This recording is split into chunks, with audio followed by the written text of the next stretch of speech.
Me and the boys was sitting around drinking, we was talking about things that we was thinking, when all of a sudden what comes out of Bill's mouth? Said I'm getting old and fat and slow, and I don't recover like I did before from nights of rabble, rousing and too much fun. Well, I looked around and we all agreed, and I had a drink and I ordered 3, and I staggered back to do it all again.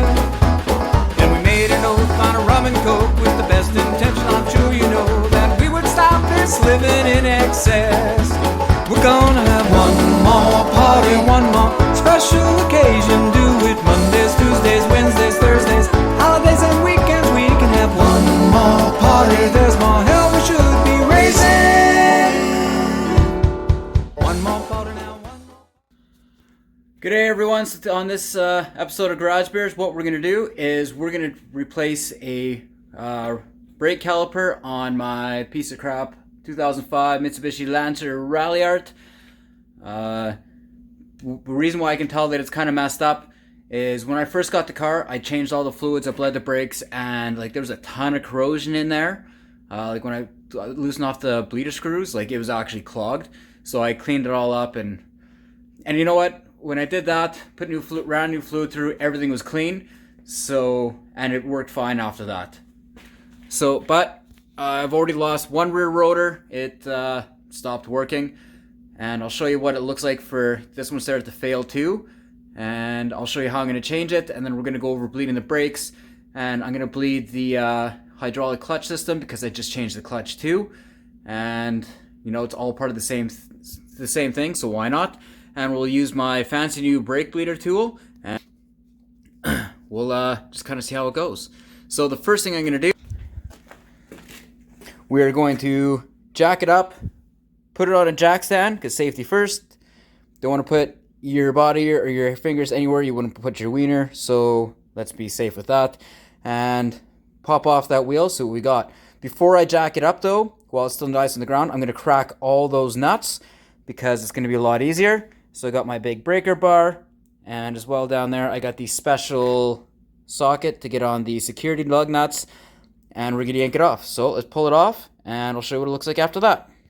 Alright, so here's what we're looking at. As you can see, now when I also changed all the brakes and pads on this when I did first get it. Now, how it's nice and worn in the middle, but on the outside here, it's just kind of leaving like a residue from the brake pads. You can kind of see there's still a lot of friction material there. What I'm hoping is when I put on the new caliper here, after good solid brake applications, it'll wear that down. However, I'm going to keep an eye on it, because if that's too bad and it's not going to wear that off, it's going to wear uneven. And what it'll do is eat up that friction pad, and you're not really going to get much stopping power, which essentially means, I mean, if it doesn't sort itself out after hammering on the brakes a few times, then it'll be new pads and rotors from my favorite good old Rock Auto, super cheap. But we'll see what happens. So in order to take this off, I'm going to have to take off the pad, or the pads, the rotor, and the caliper. So what I'm going to end up doing here is right back here, I've got these two bolts. They need to come off. And as well, I got the brake line. Normally, I wouldn't take, if I'm just doing the brakes, then I would just take off that guy and that guy. But since I'm changing this whole assembly, I'm going to end up pulling that guy off too. If you're just changing the brakes, don't take that off, because you're going to leak a lot of fluid everywhere. And you don't have to bleed the brakes every time you change the brakes. So that could be one extra thing. But as soon as you take that off, you're going to let air into the system, and you need to bleed the brakes. So let's get to it. I'm going to yank this guy off, that guy off, and then pull that one off. And we'll come back after that. I don't really have, I'm not really going to show you guys that. You can figure out how to take off some bolts. Plus, it's way too hard to get a tripod in there. Alright, so I was wrong. We don't want to take these off, which, by the way, there's a cool, thank you Mitsubishi for this design. You can't fit a socket on there because it interferes with this brake line fitting. And it's not as, if you spin this, you can just spin the whole line, which is just twist it all to hell. So, now that I remember, yeah, that was a huge pain in the butt. But, on the back, I'll show you on the new one. So it fits together like this, you got these two holes. We're just gonna do those two bolts, pull this whole thing off. It is tight as all live in hell. I'm using a 14 millimeter socket on there. I got them loose, so I'm just gonna pull it off, and then I'm going to spin that guy off, and we'll put the new one on. So here's the new one. Brake pads, put back into place. I'm going to spin that little guy on. You can see how I have it up, just so it's not gonna drip brake fluid everywhere. I'm going to, right up top there, pull out the little plug, spin that guy on, make sure it's tight, put it back in place, put that bolt and that bolt back in, and we're done, up until we have to bleed. Alright, so there she is, all shiny and new, about to be rusted as all hell. For everyone that likes to paint their brake rotors, and you put paint on the bolts and all that, I don't like you. Nothing, the sockets, the wrenches don't really fit. Yeah, it looks cool. I don't know, try to do something to cover those bolts. Unless you don't ever work on your car, then it's a someone else's problem, but essentially what I did, so we tightened that guy on, it's on nice and tight. I made sure that I tightened it so that this isn't going to be under tension and like pre-kinked and twisted. That's all in place. I got the little dust cover off because I'm going to go bleed the brakes. So what I'm going to need for that, oh, that thing fell in there.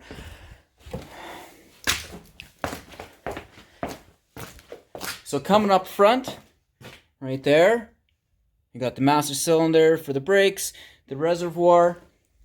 I've got turkey baster. So what I'm gonna do,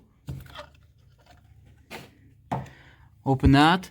So I'm gonna want to try to pull all that yucky stuff out. Now hold up. All right, so I got a bucket right here. It is just a nothing garbage kind of bucket. Put it where it's not gonna spill everywhere. I'm going to try to suck out as much as I can out of there. Try not to get it everywhere. Brake fluid is disastrous for paint, so just be very careful.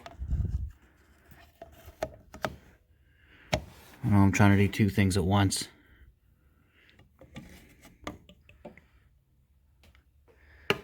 Get as much as you can out.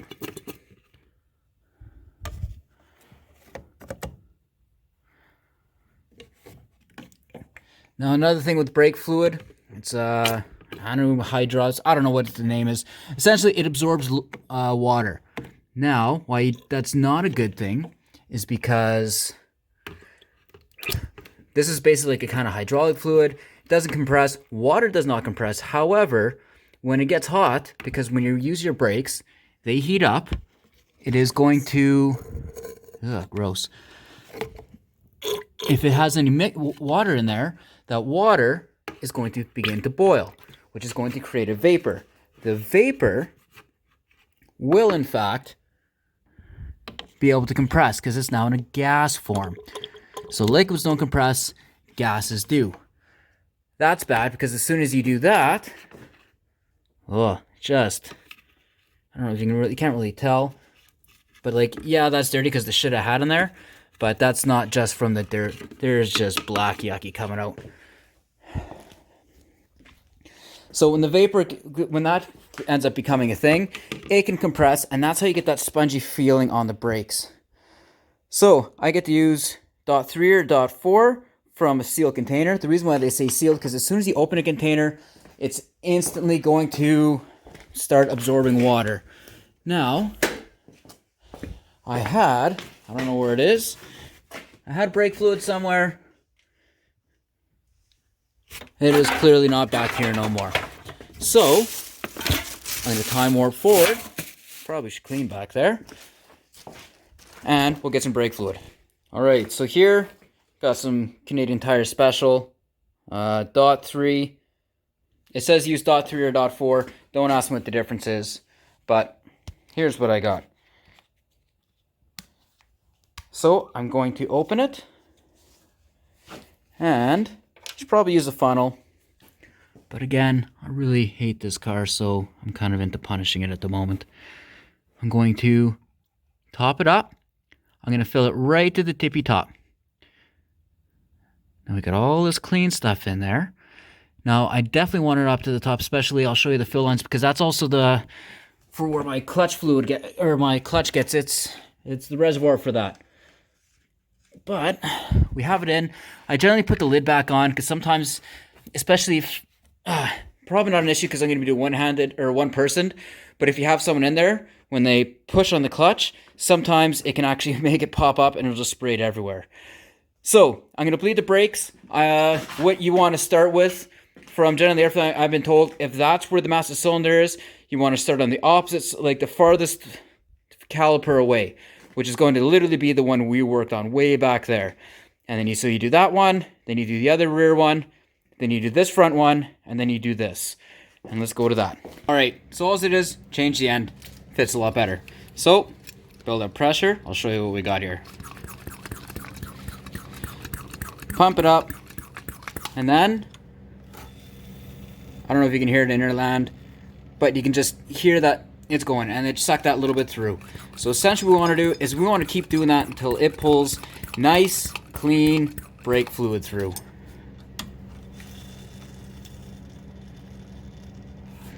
And we're pulling a lot of air, a little bit of fluid, so we'll just keep doing this. Probably have to do it a whole bunch of times because we also want to pull all the old fluid that's in the system out. All right, we're just going to do this one, and we'll do all four, and then I'll come back and we're going to do the clutch. All right, so you can see I got my wrench down in there, the old bleeder here, and a little bit of mess. Again, I don't much mind. So we're still nice and full there. And all we're going to do, give her a few pumps.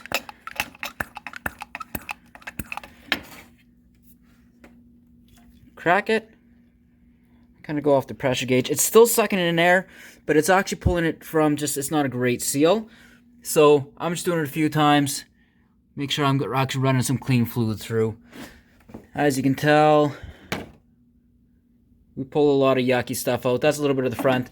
But I've already actually ran this a few times, so I'm going to say we're pretty good. So I'm going to tighten this up.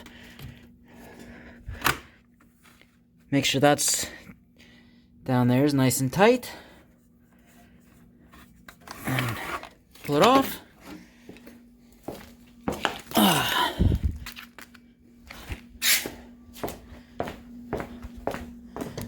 Now if I jump in, that squeak, just need some WD-40, but brakes, oh, rock solid. Clutch feels good. That's pretty much it. So that was us changing the rear caliper, bleeding the brakes, bleeding the hydraulic clutch, and that's it. Remember, use a jack stand, don't be dumb. The whole thing actually did. The jack actually didn't let go, but it slowly came down, so I'm glad I did have something there. I had the tire underneath the frame. So you remember, safety first all the time. If you're going to do any sort of, for any of the hydraulic lines, clutch, brake, stuff like that, make sure you bleed it. You don't want air in the system. And you know, it's probably not a bad idea, just run it through. I mean, check your owner's manual, how often you should do it. That fluid does get bad, it gets gross. But that's it. Hopefully the next time this thing breaks down is catastrophic and I get a whole new vehicle, because I'm tired of fixing this. Alright, until next time, have a good one.